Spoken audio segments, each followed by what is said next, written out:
What's up everybody, my name is Johnny Carhat, also known as the Weekend Spartan, and I'm giving you a gameplay commentary video on Titanfall Beta.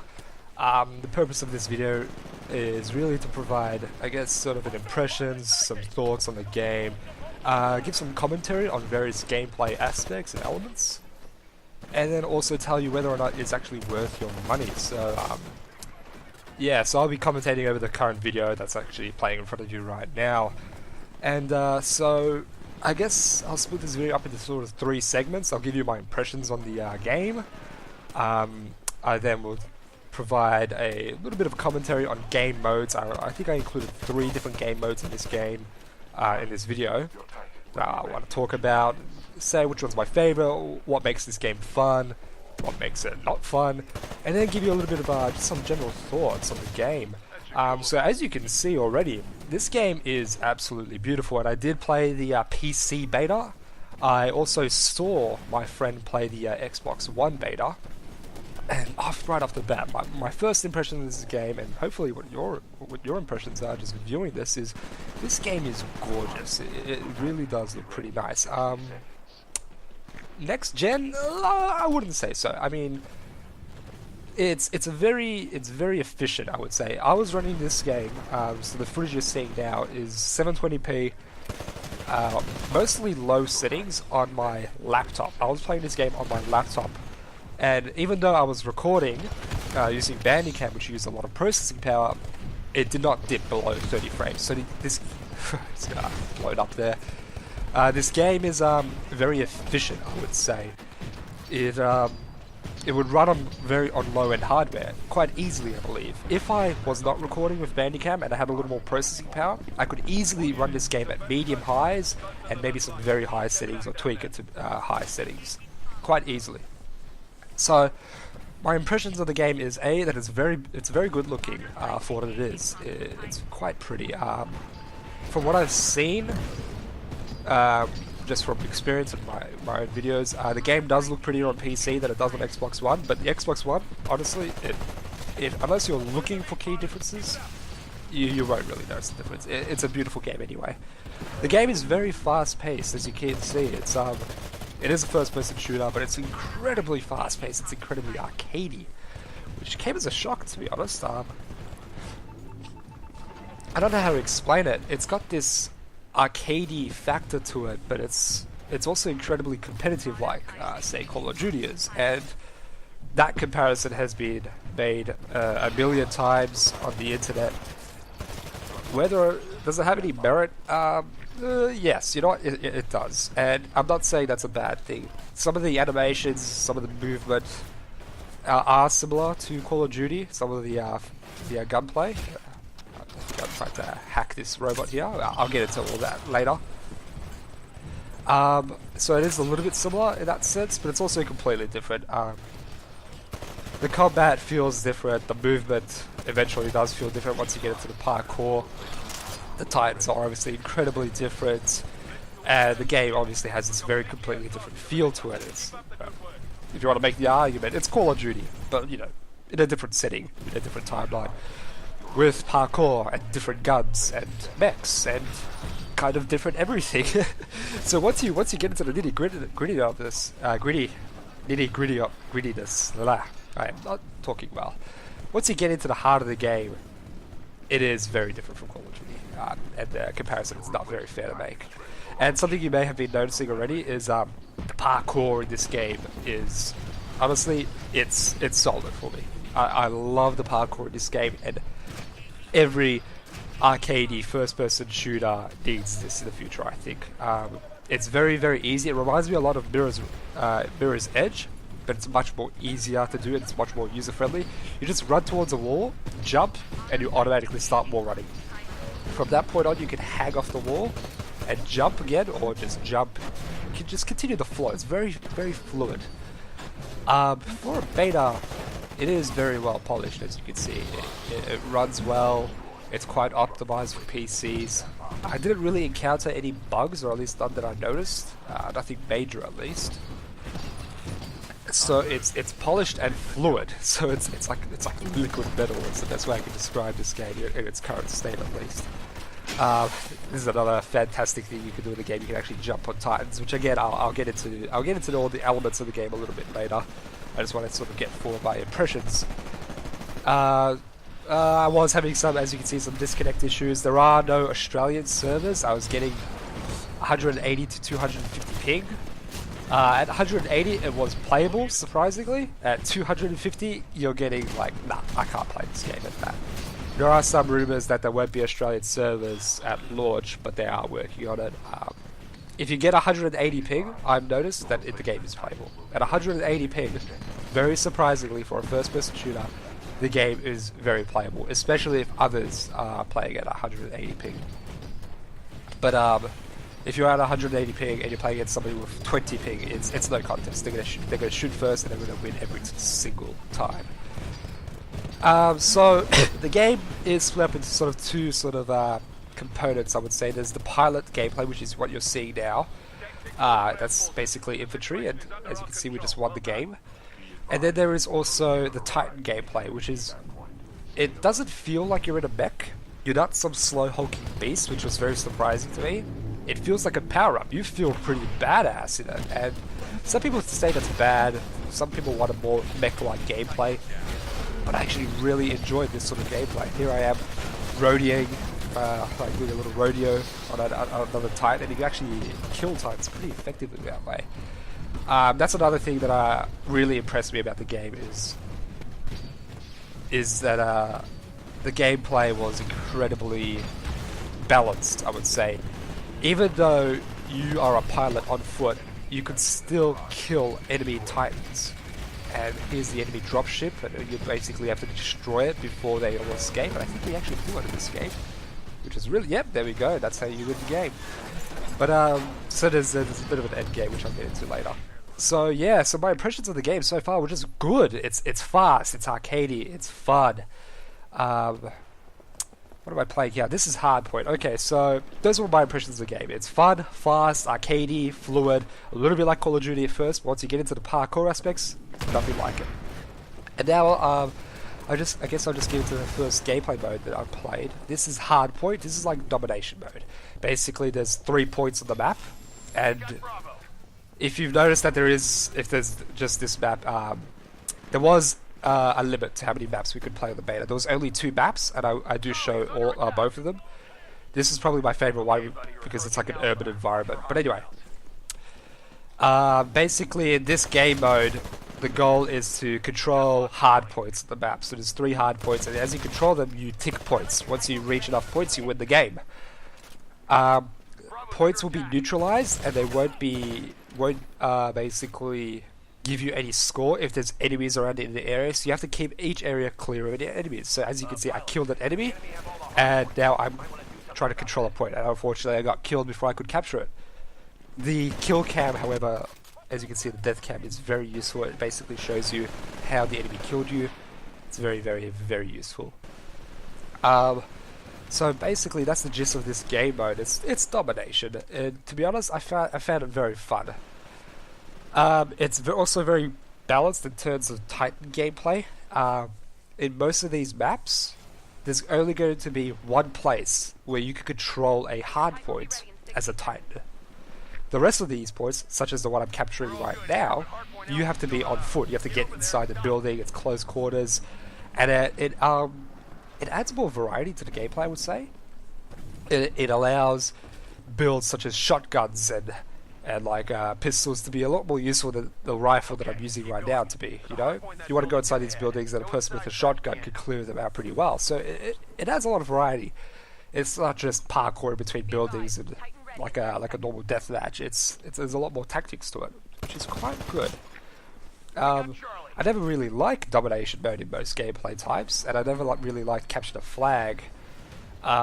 Those were sort of my least favorite game modes in the FPS genre, but this game does hardpoint quite well. I turned away for a second and this guy got me.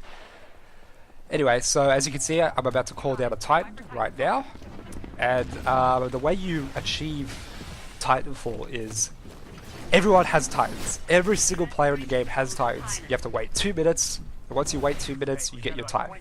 You can lower the countdown timer by killing the enemy.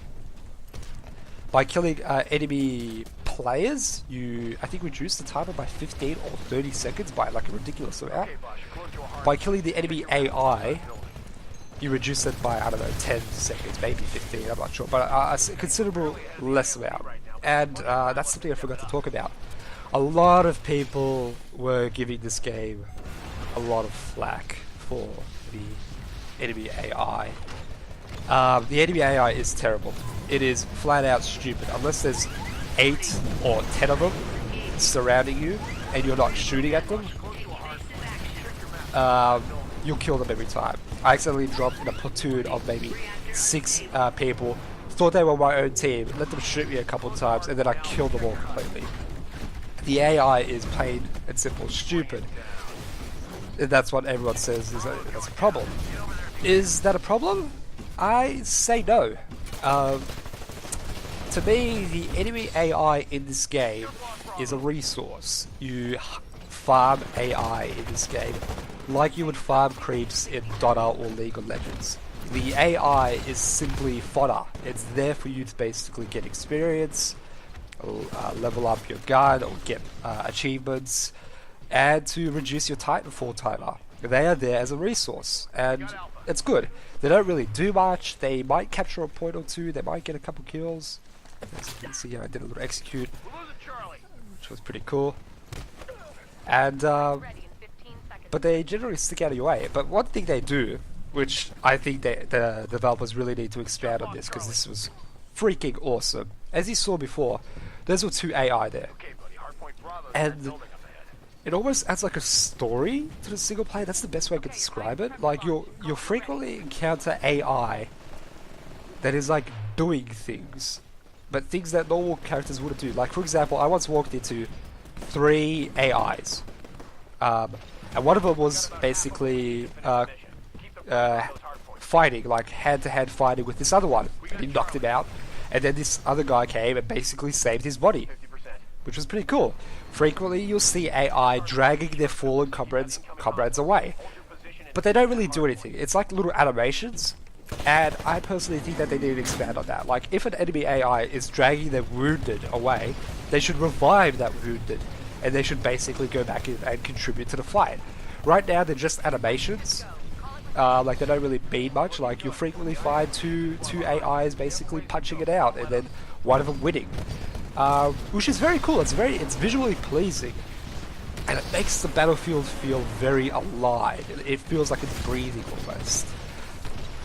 They should expand on that. I think it's a great idea. It makes every game feel a little more interesting, a little more fleshed out, and they just need to really expand on it. Really, I did a little fail parkour over here. At this stage of the game, I did not realize that you could actually hang and hold onto the walls, and if you do that, you could actually basically wall jump Mario style in between buildings and get a lot of verticality, which is pretty cool. And as you can see, we're about to win this hardpoint map. We did a pretty good job of controlling the map. We completely smashed the enemy players. There is only 6 players on each side, and here I am trying to fire on a Titan. And this is beautiful. Like going back to the balancing issue, even though you're a pilot, you can really stand your own against these Titans if you're smart, like I am here. If you keep out of their way, you take them on from a distance using your anti-Titan weaponry, which every player has. You could do some pretty good damage against them. Another thing you can do is jump on their backs, as you've seen previously, rip out their control panel, put your gun in it. Oh god, I just love these animations of how you get inside the Titan. Rip open the control panel, stick your gun inside, and shoot them, which is pretty cool. It also adds a lot more gameplay features. For example, you can rodeo on the back of a friendly Titan, and that actually gives you their shield. So as long as your friend's shield persists, you have a shield. It is a little bit awkward to try shoot over your friend's Titan, like people in front of them, but you can easily turn around and defend their backsides and shoot behind them. So it's pretty cool. It adds a lot more gameplay features. It's very nice. And as you see, we just won. And something that happens every time you win the game or lose the game, there is an epilogue, which I think is a fantastic idea. basically now that we won, we have to stop the enemy from escaping. Basically, there's a countdown timer. It's 20 seconds right now, where the enemy dropship will basically come in, and basically the enemy needs to reach the dropship and escape. Now you can do either two things. You can either wait for the dropship to appear and destroy it, but it's very, very hard to destroy it. It takes a beating. You need a few titans there, and you need anti-titan weaponry. Or you can eliminate all the enemy players that are alive. Once the epilogue begins, they've only got one life. They can't respawn. As you see, we try to blow up the dropship, but unlike in the previous game, we don't succeed. So if there was anyone inside that ship, they escape, they get a lot of experience points, and they level up their account. If you're on the losing end, you have to get to a dropship. You have one life. If you lose, you die. That's just it. And you get to the end. If you escape, good on you. Even though you lose with dignity. This game mode is attrition. It's the same as the first sort of video you saw. But I guess I'll speak a little bit about it. As you can see, I've got a little bit of a different loadout. Oh, excuse me, I just did it. Get a glass of water. Sorry about that. And I've just used the burn card, which I'll explain in a moment. Attrition is basically, here I am with the, this is a launcher, a weapon, this is an anti-titan weapon that you can only unlock by using the burn card, which I'll explain later. I tried using it against a person, but as I've realized, you can't use anti-titan weaponry against people. Just don't even try.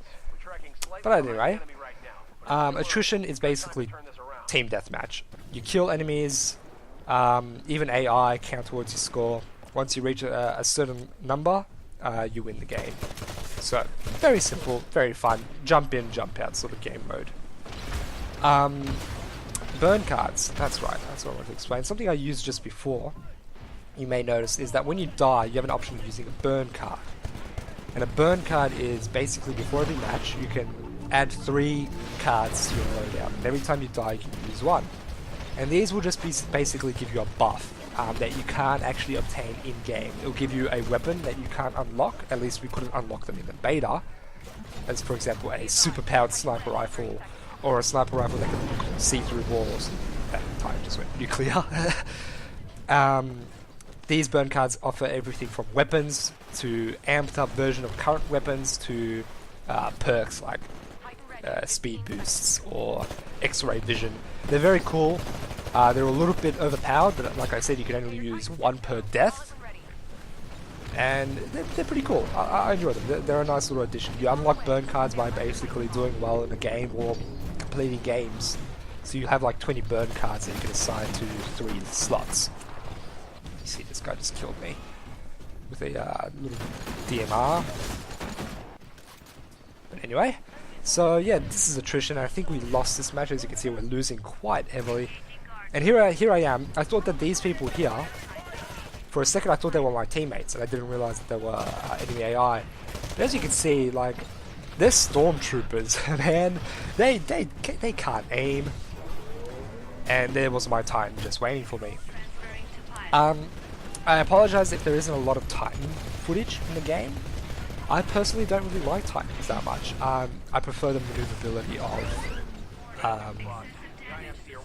the pilots. And as you can see, the Titans do have some pretty cool perks. Like that was a vortex shield. Basically, you activate it, and you can draw all enemy weaponry into like a force field, and then you can launch them back at the enemy. And as you saw that massive explosion before, that was that's a Titan sort of ability. Just like your character has a loadout with perks, weaponry, special abilities. For example, I forgot to mention this, I can't believe it. Every character can go invisible as like a cloak, which is like a perk, which you can swap out for different ones. The same can be said with Titans. The Titans also have, as you can see, this person was invisible, but I spotted her. The Titans also have special abilities and perks. And, this person was using the bloody smart pistol. I'll get to that, man. That's something I'll rage about. But the Titans have perks abilities, and one of them is that if your Titan explodes and dies, it goes nuclear and basically kills everyone around it. You have things like auto eject, things like that, which is pretty cool. Titans won't explode immediately. basically they'll run out of health and they'll go into doom mode, or they'll be doomed, which is like a long timer, which, see that time right there was doomed. And I was just waiting for the pilot to eject. When you're doomed, your Titan will explode after a certain amount of time, and you have an option to eject, launch yourself in the air, and get out of the Titan, which is pretty cool. It means that even if your Titan explodes, you can still keep your life if you're smart. You don't die automatically.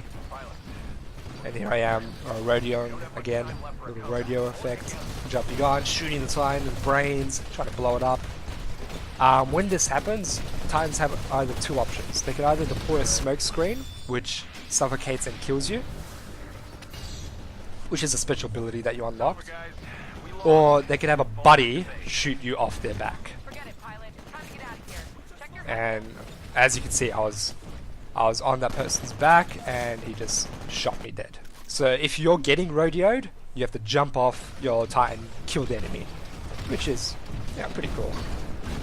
And here I am actually rodeoing one of my friend's Titans, so I'm just riding piggyback style, just so I can get some verticality, and I'm trying to get to the dropship. I'm not sure if I actually make it to the dropship in this game, but I do make it in a few different games. So that was that.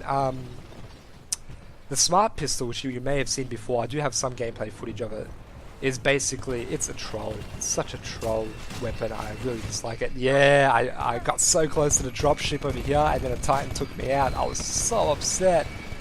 Basically lost all my dignity. And then the dropship basically just runs away. This person didn't get on in time either. Once you're inside the dropship, the shields protect you, so they can't kill you unless the ship explodes. Which is pretty cool. I quite like it. This game mode. This is Last Titan Standing, and it's a very short game. Basically, we outright win this game from the start. Like, we just destroy the enemy. In this game mode, everyone starts off in a Titan. So if you like Titan gameplay, you're going to be playing this a lot. So everyone's in a Titan, in a mech, and you win the game by destroying the enemy mechs. So you only have one mech. You can't spawn another, and once your mech is destroyed, you are a pilot, basically assisting your team. Once your team is all out of mechs, or Titans, sorry, I keep calling them mechs, you basically, that's how you lose. And that was really cool. If you just noticed that before, I was using my shield to absorb the enemy fire, and then as soon as I launched it back at the enemy, they also use their shield. So it's like a cat and mouse game. It's like a game of chess. You have to like psych your opponent.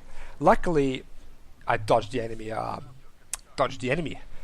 And something you may have just noticed before, that's probably my favorite thing about Titan gameplay, is if the enemy is in their doomed mode, like they're about to blow up, and you melee them, you actually rip out the enemy out of the mech, and you throw them like a rag doll. It's like a fatality. It's pretty damn cool. So that's something I really like about this game, is the animations. And sorry if I'm not talking too much about this game mode. It's like I said, I prefer pilot gameplay over Titan gameplay. So Last Titan Standing isn't exactly my cup of tea, but it is quite fun. You do feel like a gigantic hulking beast.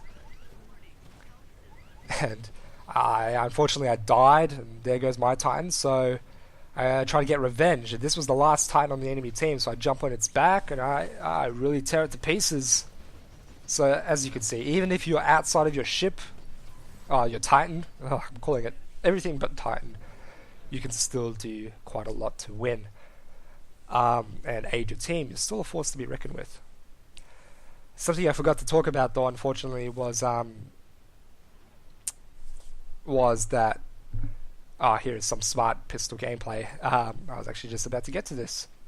Is you have 3 weapons. In every match, you have 3 weapons that you can swap out with a loadout. I just got a kill from a distance. You have your primary weapon, which is usually a rifle. The smart pistol is a primary weapon, which is a good thing, and I'll explain why. You have a sidearm, and you have an anti-Titan weapon, plus grenades. You have different types of grenades for different scenarios. So I actually had to escape here. So this is just the epilogue I'm showing you. It's not a full game. So I'm killing the enemy. I got to the ship literally 1 second before the ship ran away. and I got there, sole survivor, very awesome escape. The smart pistol though, explaining how it works, is you have a gigantic reticule, and you'll see me using it in this mode here. And basically, if an enemy pilot is in a reticule, it takes around 3 seconds, which can be decreased with a perk, to lock on. Once it's locked on, you click once, and the gun automatically shoots every single person you're locked on and insta-kills them. Granted, it does replace your primary weapon, which is a good thing, so it's not an overpowered sidearm. Secondly, it does take longer to lock onto human players than it does to AI. And thirdly, you are limiting yourself in some ways because it is a short-range weapon. You do need to be close to them. You do need to wait before you can use it effectively. But it is very in my opinion, still overpowered. So here I am. I lock onto the enemy. I wait till it's red. Bang, bang, bang. They're all dead. And epic escape. 1 second left. Get to the chopper. Got in. Sole survivor. That was probably my favorite moment in the entire beta.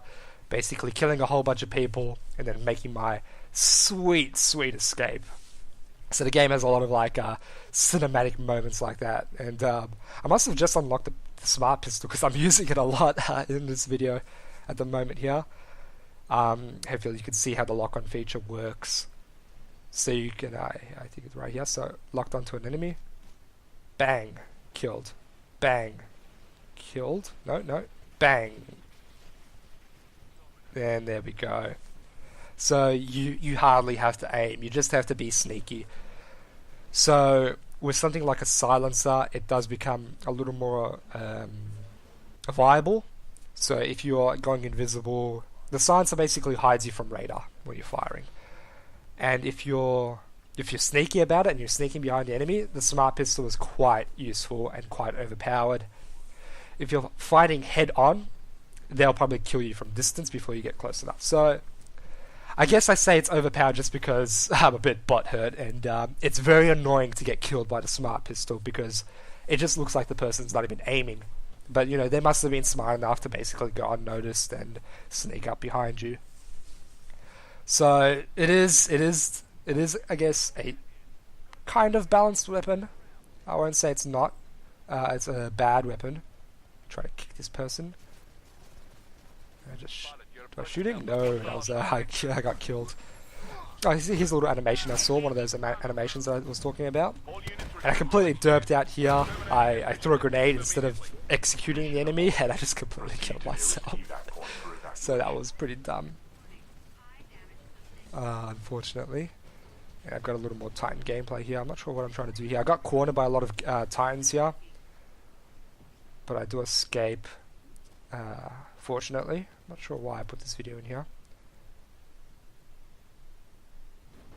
Probably just to explain the either the rodeo function, which I'm doing here, or the games. The servers were a little bit unstable.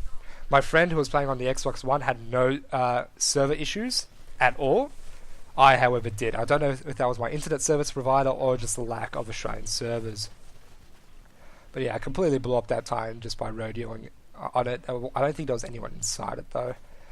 The good thing is, like I said, if you do prefer pilot gameplay over Titan gameplay, you can call down your Titan and put it in autopilot mode, and they'll basically just follow you around and act as an AI. The AI for the Titans is considerably better than the infantry AI.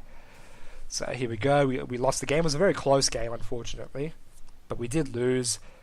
And I'm getting some server issues, which was super annoying. But I did some awesome parkour.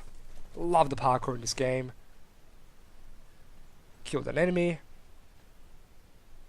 Then I sort of realized that where do I have to go for the dropship? Oh crap! I gotta go there. And then I completely failed. And then more server issues, getting super annoyed, and I missed my flight.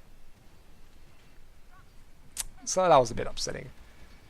Oh wait, no, the dropship just arrived, and here is the flight. And do I make it on? Yeah, made it on, with all my buddies intact. And boom, get out of there. So that's very cool. I really enjoyed that. And that's basically, those are my thoughts on the game mode and on the various features of the game mode. Sorry if I spoke too fast, or this is the first time I'm doing this, so I do hope you enjoyed the video. If you did enjoy it, and you want to see some more from me, hit that subscribe button. But don't go yet. I do have a little bit more to say about the game. So, what are my general thoughts on the game? How do I feel about it? After playing all the different game modes, I have to say that I quite like this game. I do really like it. Game of the year? I say no. It's not game of the year. It's not going to be the best game. It's not going to revolutionize first-person shooters. But it is a very good game. It is a very, very good game. Very well made, very well polished, very fluid, very smooth. Hardly any bugs, very optimized, and fun. I had a lot of fun with this game. And I don't usually have fun with games like Call of Duty or things that are ultra competitive. I usually, have a little rage fest if I get angry. But the only thing that got me angry in this game was the smart pistol kills. The game was just very fun. The parkour makes it. If the game didn't have wall running and parkour, I would not buy this game. But buying the game is another issue in itself. Something I really want to talk about is pricing. Now, is this game worth your money? Now, if you're an American, good old America, yeah, it is worth your money. What is it, $60 US? Buy this game. Pre-order this game even. Like, geez. I can't think of anything better to spend your money on. What if you're Australian like me? Well, we have to pay $80 for a standard edition digital download, which is a bit annoying, considering this game is online only, so there's no single player. It's online multiplayer only, and we have to pay full price for a game like that. That's $80. I've paid maybe $20 for extremely well polished games that are online multiplayer only. I'm not complaining too much about the price. I'm going to buy it anyway. It is a bit much, but you put that money away, you buy a game that you like. It is a bit much. But yeah, what can you do? What is a lot though is the collector's edition, and I'm sure you've heard the stories behind this. So EB Games is allowing pre-orders for a collector's edition of the game, which comes with a very large statue, which I might show over here. I believe the US is paying $250 for that, which is I believe the US is paying $250 for that, which is a lot of money. That's too much money for me, at least. $250. Jesus. But it is a collector's edition, and you do get a lot of stuff with it. You get that pretty bitchin' statue. Australia is paying $400. Do you see this? Do you see this? $400. That's as much as a console. That's just cheap. Oh, man. This game is not worth $400. And unless you really want the collector's edition, I don't recommend you pay $400 for this game. $80 is stretching it, especially since it's online multiplayer only, but I'm going to pay $80 for it. I don't care. I'm going to buy this game. It's pretty awesome. But $400? That's $150 extra than the US is paying for it. And yeah, there's going to be finger pointing. EB is going to point to like our Australian government and our taxes or whatever. I don't really care about that. I don't care whose fault it is. I'm just annoyed that we have to pay $400 for a collector's edition. Jeez. You can buy a PlayStation for that, I think. I'm not quite sure, actually. You can buy a lot for $400 though. But so apart from that little rage-inducing piece of information, I've got nothing really bad to say about the game. The community seems pretty decent. I hardly saw anyone using their microphones, and chat was disabled for the beta. Whether or not it's going to basically devolve and degenerate into like a Call of Duty style community, only time will tell. There is also a lack of dedicated servers, so that sucks. If you don't like matchmaking and lobby systems, guess the game's not quite for you. There is no plans for dedicated servers. By dedicated servers, I mean, for those of you that don't know, is like community-based servers that you would find in Team Fortress 2 or Counter-Strike. You have community servers. I don't think there's any plans for that, which sucks for the Australia, because, well, Australia has, like I said, there's no immediate plans for Australian servers at launch, so we have to wait a bit. So those are quite annoying. That is very. It feels like Australia's getting the shaft in this scenario. Like we're getting kind of screwed over, and it's quite annoying. I'm gonna suck it. I'm gonna suck it up and buy the game anyway. Do I recommend the game? As much as I hate the pricing and all that other crap that comes with it, yeah, I do recommend the game. I really do. I had a lot of fun, and I hope that I could sort of aid you in your decision in buying this game. It comes out next month. It's just around the corner, actually, and hopefully there's a lot more content than there was in the beta. Obviously there will be, but I mean a lot more, considering it's an online multiplayer game only. And yeah, I guess that's all I really wanted to say. I really hope you enjoyed the video. Like I said, if you enjoyed it, please do hit that subscribe button. It helps me out a lot, and it basically motivates me to make more videos. Thank you very much, and take care, guys.